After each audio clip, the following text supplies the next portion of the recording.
বাসায় যদি এত সহজে স্বাস্থ্যকরভাবে সমোসা তৈরি করে খাওয়া যায় তাহলে তো আর টাকা খরচ করে দোকান থেকে কিনে খাওয়ার প্রয়োজন হয় না। আজ আমি আপনাদেরকে মাত্র 1 কাপ আটা দিয়ে 24টি সমোসা তৈরি করে দেখাবো।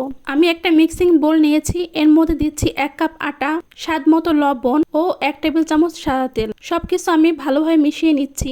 এখন অল্প অল্প করে কুসুম গরম পানি দিয়ে আমি একটা ডো তৈরি করে নিচ্ছি।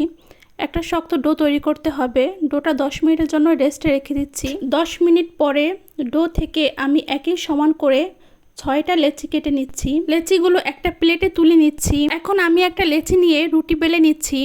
রুটিগুলো বেশি পাতলা করে বেলার প্রয়োজন নেই, মিডিয়ামভাবে বেলে নিলেই হবে। একটু মোটা করে বেললেও সমস্যা নেই। এভাবে একই সমান করে আমি 6টি রুটি বেলে নিয়েছি।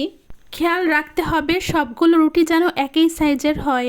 এখন আমি বড়ি কিছু আটা দিয়ে নিচ্ছি যাতে রুটিগুলো বেলার সময় লেগে না যায়। একটা রুটি বসিয়ে উপর থেকে তেল ব্রাশ করে দিচ্ছি। এর উপরে একটু আটা ছিটিয়ে দিচ্ছি যাতে রুটিগুলো একসাথে লেগে না যায়। এখন এর উপরে আরেকটা রুটি বসিয়ে দিচ্ছি। এভাবে করে আমি একসাথে 3টে রুটি বসিয়ে দিয়েছি। আমি যেহেতু 6টি রুটি তৈরি করেছি তাই 3টি করে 2 বারে 6টি রুটি বেলে নেব। রুটিগুলো একসাথে বেলার সময় যতটা সম্ভব পাতলা করে যায় ততটা পাতলা করেই বেলতে হবে। চুলায় একটি ফ্রাই প্যান বসিয়ে মিডিয়াম হিটে গরম করে নিয়েছি। এখন বেলে নেওয়া বড় রুটিটা ছেঁকে নিচ্ছি। একটা পাশ 30-40 সেকেন্ড সেঁকে নেওয়ার পরে অপর পাশটাও আমি 30-40 সেকেন্ড সেঁকে নিয়েছি।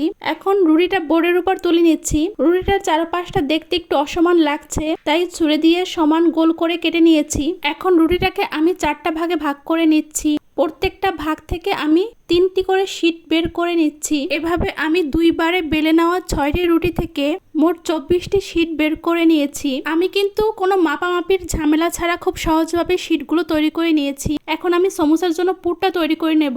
বাড়িতে নিচ্ছি 1 কাপ পেঁয়াজ কুচি, স্বাদ মতো লবণ, হাফ চা চামচ চাট মশলা, হাফ চা চামচ মরিচের গুঁড়া। সবকিছু আমি এখন ভালোভাবে মেখে নিচ্ছি। মেখে নেওয়া হয়ে গেছে। আমি যে বড় রুটিটা গোল করে কেটে নিয়েছিলাম সে কেটে নেওয়া অবশিষ্ট অংশ ভেজে গুঁড়ো করে দিয়ে দিচ্ছি। সবকিছু এখন আমি আবার ভালোভাবে মিশিয়ে নিচ্ছি। এখন দিয়ে দিচ্ছি 1 চা চামচ কাঁচামরিচ কুচি, দিচ্ছি ধুয়ে পানি ঝরিয়ে নেওয়া 1 কাপ জিরা। সবকিছু আমি এখন আবার ভালোভাবে মিশিয়ে নিচ্ছি। এই মিশ্রণটাই আজ আমি সমোসার পুর হিসেবে ব্যবহার করব। এখন আমি একটা বাটিতে 2 টেবিল চামচ আটা নিয়েছি। এর মধ্যে নর্মাল পানি দিয়ে আমি একটা পাতলা ব্যাটার তৈরি করে নিচ্ছি। এই ব্যাটারটাই আজ আমি সমোসা তৈরির আটা হিসেবে ব্যবহার করব। আমি একটা সমোসার শীট নিয়েছি। এর ছড়িয়ে থাকা অংশটা 2টা ভাঁজ দিয়ে নিচ্ছি। একটা সাইডে অল্প করে আটা লাগিয়ে নিচ্ছি। এরপর অপর সাইডটা ভাঁজ দিয়ে লাগিয়ে নিচ্ছি। এর ফলে সমোসা তৈরির কোণাটা তৈরি হয়ে গেল। এর মধ্যে আমি পুর দিয়ে দিচ্ছি। উপরের অংশটাতে এখন আমি আটা লাগিয়ে দিচ্ছি। এরপর ভাঁজ দিয়ে আমি মুখটা আটকে দিচ্ছি। সমোসার 3টি কোণা তৈরি হয়ে গেল। দেখুন এভাবে আমি একটা সমোসা তৈরি করে নিলাম। একই প্রসেসে আমি আপনাদেরকে আরেকটা সমোসা তৈরি করে দেখিয়ে দিচ্ছি। আসলে এই প্রসেসটা বলে বোঝানো সম্ভব না, আপনাদেরকে দেখেই বুঝে নিতে হবে। এভাবে সমোসা তৈরি করলে শীট মেপে নেওয়ার কোনো ঝামেলাই নেই। এই একই প্রসেসে আমি খুব সহজভাবে সমোসাগুলো তৈরি করে নিচ্ছি। আমার সবগুলো সমোসা তৈরি করা হয়ে গেছে। এই সমোসাগুলো থেকে আমি কিছু ফ্রিজে ফ্লোরোজেন করে রাখবো। আর কিছু সমোসা এখন আমি ভাজতে চলে যাচ্ছি। চুলায় একটি ফ্রাই প্যান বসিয়ে মিডিয়াম আঁচে তেল গরম করে নিয়েছি। এর মধ্যে আমি সমোসাগুলো একে একে দিয়ে দিচ্ছি।